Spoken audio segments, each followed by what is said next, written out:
What's going on? How y'all doing tonight? The video gonna be about Major League Baseball is officially acknowledging the Negro Leagues. They're gonna acknowledge the stats and everything. And how do I feel about it?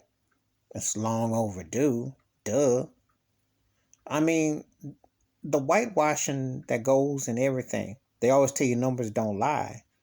But let me be real about something. Major League Baseball ain't gonna get no cookie. What they want, cookies and milk for this? They should have been had the Negro Leagues established. Josh Gibson was 100 times the hitter that Babe Ruth was. Josh Gibson hit a home run out of Yankee Stadium back in the day. And back in the day when you really had to put some muscle. I mean, Josh Gibson, this could also be done to maybe override Barry Bonds because they don't want to acknowledge Barry Bonds as the greatest player in Major League Baseball and the home run king. I don't know. You know the logistics. Satchel Paige was a beast. I can go on. Now, Jackie Robinson, before he broke the color line in Major League Baseball, and same thing with Larry Doby, both of them were great in the Negro Leagues. So, I mean, there are a lot of great players in the Negro Leagues who never got their due because of the racism in this racist country. It's only been 1947 when Jackie Robinson broke the color line. We're talking about in the last little over 70 years. So the way they play, the way they're doing things has been so one-sided.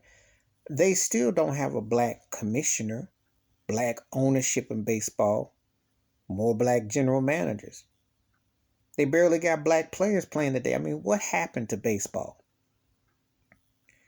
The reason why they're doing this thing, the George Floyd reality hit them like a ton of bricks. But think about it. If it wasn't for George Floyd, this would not be happening. And it shows you how racist, institutionalized, segregated they are. So while it's cool that it's being acknowledged, Kansas City, they've been had the Negro League Museum. Where baseball been at? You know, I was a kid. We saw Bingo Long and the Travelers would go see the movie. Billy D. Williams, James Earl Jones, and Richard Pryor about the Negro Leagues back in the 70s. That movie came out 76, 77, right? That movie is about 45 years old. Where was Major League Baseball at? See?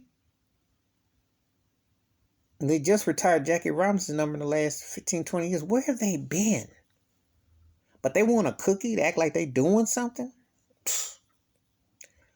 Yeah, they say better late than never. I'm like, well, you're not helping your cause at all. I'm not impressed. I want to see some black ownership. I want to see some black general manager. I want to see black management. And I want to see Barry Bonds in the Hall of Fame. But I guess you'll probably have to wait to 2098 before they do that because they got 99 excuses to be flimsy and flapsy. They've never given Larry Doby his due. First black player in the American League and was a great player, by the way. So you got to know this history. They've been spraying. What they've done is getting Latino brothers coming over, Dominican, everybody who look like us, but they haven't acknowledged us. Black American players. They haven't acknowledged the black folk who put it down. It's an ugly reminder that they can, the massa can flip the switch on you anytime they want. Whitewash the history. And that's what they've done in baseball. Just like everything. That's why you can't trust none of it. You find it out one way or the other. All right. That's my thoughts and takes about Major League Baseball acknowledging the Negro Leagues, but what they want, a cookie? But you give me your thoughts and your takes. Is it too late? Better late than never? You're indifferent? Or do you feel the whitewash and you're going to question it? Hit that like, hit that subscribe. Wash your hands, keep your mind clear, watch out for one another. And if they told the whole truth, America would get flipped on its head. Believe that. They ain't told half the truth about black and white in this country. I'm out.